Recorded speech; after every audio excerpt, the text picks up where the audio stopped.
Good evening, everyone. My name is Rick Manifo, and I'm with Rabbi Zacharias International Ministries, whose Canadian office is based right here in Toronto. And just so you know, you can follow us on Facebook and Twitter at RZIM Canada anytime. We are so pleased that you've carved out time on this Friday evening to take in this very special event with Dr. Nabeel Qureshi.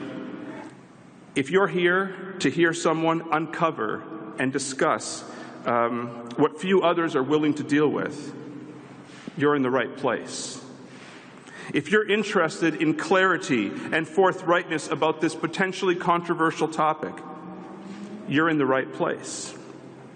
If you've come to hear someone who is personally well-versed and vested in this, you're in the right place. Lastly, you might be here wondering if what Dr. Qureshi has to say feeds Islamophobia, as some have alluded to this past week. If you're here and you're here for that, guess what? You're in the right place. Nabeel in this book proposes a better way. And on that note, there is no better way for me to conclude than to welcome to the stage Dr. Nabeel Qureshi.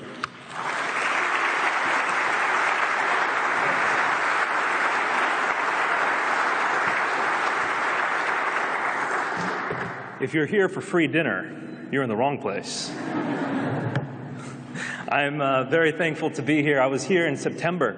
I was able to talk about questioning Jesus at the University of Toronto, which is right across the street, and I was very much looking forward to coming back. But as some of you may have known, there was a little bit of concern about this topic. And I understand that. I can see why people are concerned. It's a difficult topic. And a lot of people, unfortunately, don't realize just how traumatizing it can be for some to learn some of these things and how much angst can be created in the atmosphere when these issues are brought up. And so I completely understand why this discussion isn't happening across the street at the University of Toronto as intended.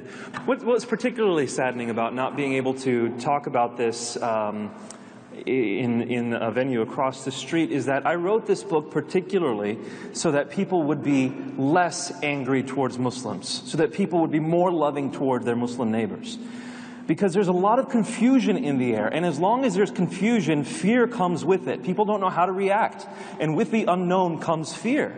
That's why we have to discuss these matters. We have to clarify the confusion and demystify the situation so that people will know how to react, how to respond, and so that love can be perpetuated, so that welcoming. I mean, Canada is a really welcoming place. I don't know if you realize this, because you live here, but every time I come here, I'm reminded by the customs agents. You guys have the nicest custom agents in the world. I landed yesterday, and I asked the guy, I said, do you guys have global entry? Because when I come to the United States, I can just go right through because I have global entry. And he took the time to sincerely apologize that they did not have global entry. I was like, wow, he means it. In Britain, they would apologize too, but it would be passive-aggressive. Here, he actually meant it. And so I was like, yeah, I'm in Canada. You guys have a very welcoming country. We saw what Justin Trudeau did not too long ago when the refugees were coming. He welcomed them in open arms, told them to come. And so Canada, in particular, has this ethos of welcoming people from around the world. And I especially appreciate that. But I'm afraid that current events might dent that desire to welcome others. I'm afraid that people will have questions because of what's happening, and if they don't receive the answers, they will respond with anger. What am I talking about? Let's look, for example, at what happened on Monday. Just a few days ago, not more than 15 kilometers down the street, a man by the name of Ayanle Hassan Ali went to the recruiter's office and stabbed multiple people. How many of you have heard this? Quite a lot of you. Good. How do we process this? Almost any time we see someone from an Islamic background commit a crime, there's immediately two polar opposite responses in the media. One is saying, see, they're terrorists. We need to get rid of these people. We need to be more careful about them. The other response is, of course, Since it's an Arab, they're going to say it's terrorism. This has nothing to do with terrorism. It's the person himself who's crazy. If a white person had gone and killed someone, they wouldn't call that terrorism, but because it was an Arab, they're calling it terrorism. Those same responses, regardless of the details of the event, almost always occur. No one even bothers to wait for the investigation. They just immediately say, some people say, it was terrorism. Other people say, how dare you say it was terrorism, completely regardless of the facts themselves. This is because of just how tense the situation has become. Now, in this case, when I found out about the stabbings, my radar went off. A red flag went up. Because as this man was stabbing people, he said, Allah told me to do this. Now, I'm not saying what you might think I'm saying. Terrorists rarely, if ever, I've never heard any terrorist proclaim, Allah told me to do this. Muslims, if you understand the traditions found, for example, in Surah Al-Ankabut, the Quran says, the Quran is the holy scripture for Muslims, that Allah remains behind a veil, as it were. It is not meet for you to think that Allah will speak to you directly. And generally speaking, not all Muslims, of course, Sufi Muslims interpret their tradition slightly differently in this manner, but generally speaking, Sunni Muslims do not envision Allah speaking with them in this manner, go do this, go do that. Rather, he speaks through the prophets and through the text, and that's how they generally, that's why no terrorist ever says, Allah told me to kill these people. So when this guy said that, I'm thinking, this is strange, this is not normal. What he then did, he stabbed someone, but he didn't actually kill that person. He just cut his arm and then moved on. That was weird. That's not normally how terrorists act either, and usually terrorists come with guns. I don't know what the gun laws are here in Canada, but U.S. is not far away. You can get guns pretty easy in the U.S. They could have just come with guns here. So this guy did not show the marks of terrorism. And then recently, I think it was today or yesterday, more stories came out about his mother and how his mother has succumbed to psychiatric illness. And it looks like for the past few years, his aunt has said that he has been developing similar symptoms, which verified what I was thinking. Perhaps this guy is not a terrorist. Perhaps he's got a psychiatric issue. And so I'm not jumping to any conclusions here. Mic is on. Keep going. I don't know you that well, Rick. I don't want us to jump to any conclusions. I'm going to say this guy was or wasn't a terrorist until the investigations are done. But if we had to draw the line right now, I would say this guy wasn't a terrorist. I would say this guy probably had psychiatric issues, and his religion happens to be Islam. But if we don't talk about these things, if we don't consider what terrorism looks like, if we don't see how it does reflect Islam and how much it doesn't reflect Islam, if we never address these questions for fear of Islamophobia, then we will never be able to get to these truths, and people will just become more and more angsty, more and more anxious, and we won't know. On the flip side, today, what just happened, for those of you who've been watching the news for the past few hours, you will see that they caught the mastermind of the Paris attacks just a few hours ago. His name is Abdul Salam. Have you seen this in the news? This just happened a few hours ago. The Paris bombing mastermind has been captured. Praise God. Did that have to do with Islam and with terrorism? We have to be able to know what Islam teaches. We have to discuss these things in order to see what their mindset is. Where are they getting their philosophy from? What is causing them to do what they do? This is a big problem. Whenever we see enemies, whenever we see people who we consider people who are fighting us, the first thing we do is we dehumanize them. We think, okay, those people are demonic, or those people are just evil, or those people are just stupid. That's what we do. Naturally, we turn others into non-humans. The problem with that is we don't understand their reasoning. They have reasons. They're not just reacting, knee-jerk reactions. They have reasons for doing what they're doing. Twisted reasons, sure, maybe evil reasons, but they have reasons, and we ought to be able to consider what they are. So in the case of Abdul Salam, by the way, this guy who's captured this mastermind, his name's Abdul Salam. Do you know what Abdul Salam means? It means servant of peace. And he was the mastermind behind killing 130 people in Paris. How does this work? We need to consider these matters carefully. So my suggestion is, and the reason I wrote Answering Jihad, A Better Way Forward, is to hold these 2 points together at the same time: compassion and truth. Compassion and truth. When people say, after each of these terrorist attacks, that Islam is a religion of peace, and I'm not talking about Muslim apologists, I'm talking about presidents and prime ministers, leaders of nations, their country will have been attacked. The people doing the attacking are saying, we're doing this in the name of Islam, we're doing it in the name of Allah, we're killing you because the Quran teaches us to. That's what the people who are killing the people will say. And then the leaders of the country will say, no, no, no, no, no, Islam is a religion of peace. They do not reflect Islam. These terrorists do not reflect Islam. And we saw that most recently after San Bernardino, where Barack Obama says ISIL is not Islamic. When they say that, I actually appreciate that.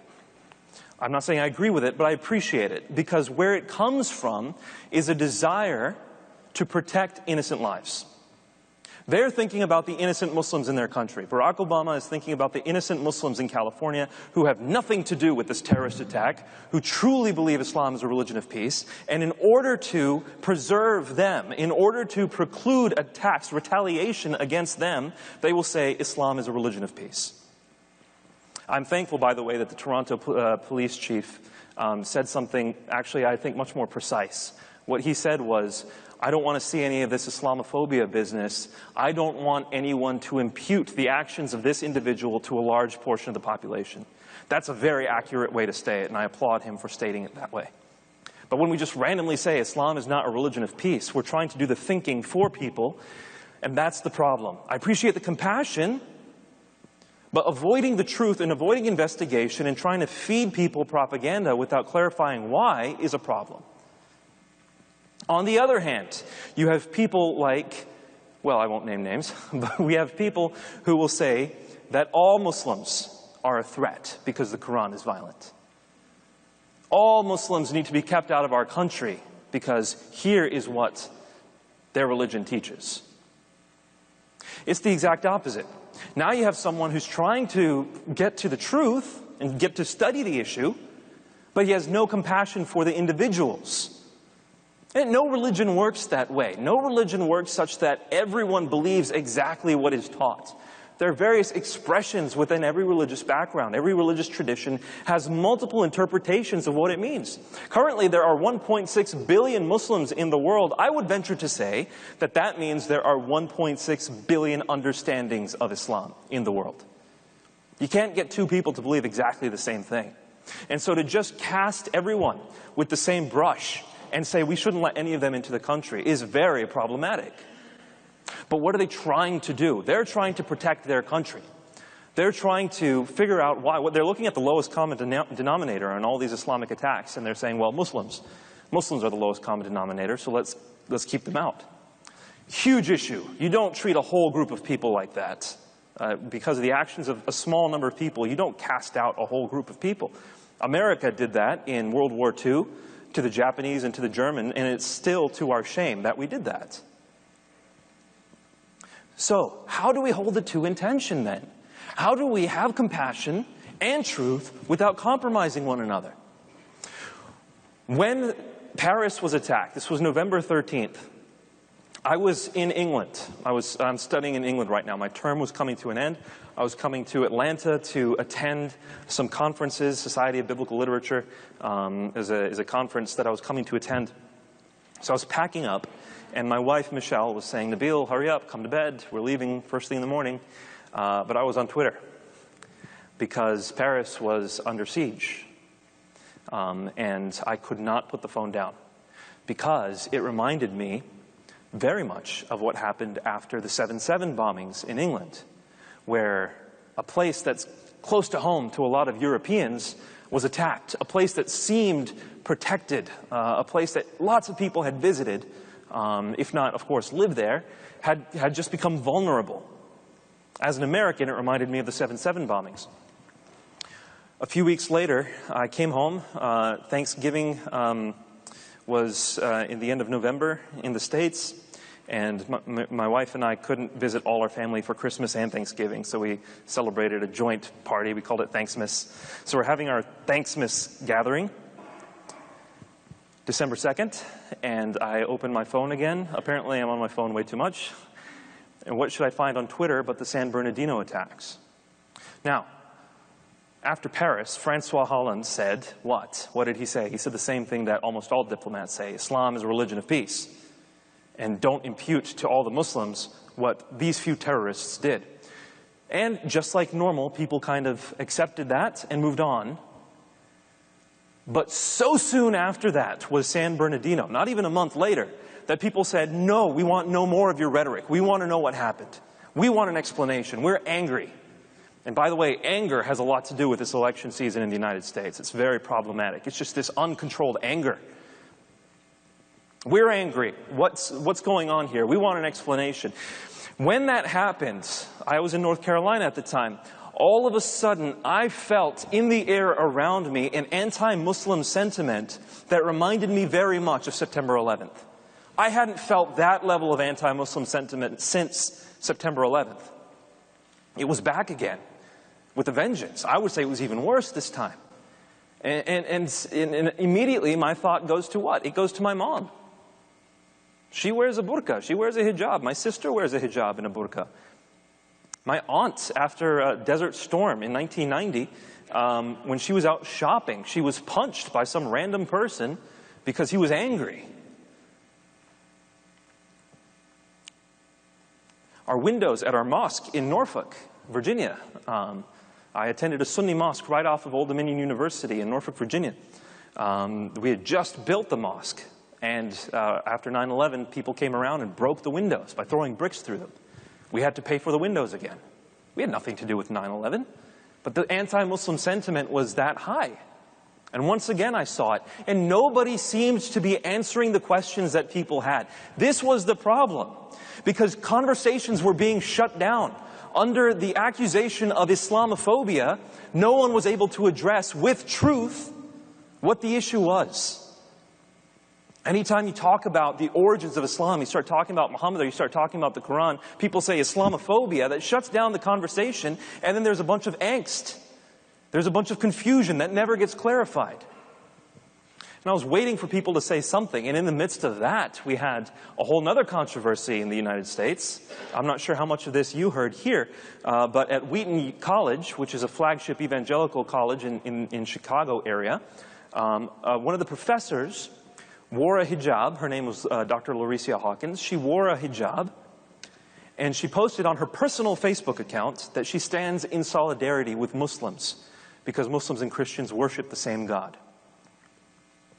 Now, for some context, I have counseled women, if they're going into Islamic contexts, to wear the hijab if they want to. If they feel like that will help them make relationships, if that will help them show respect, as long as it's clear that they're doing this out of Christian love and not out of any other reason but Christian love, go ahead and wear the hijab. There's nothing wrong with that.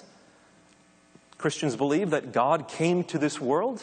That's a crazy amount of contextualization he did for the holy God of the universe to come into this world, to put on a human body.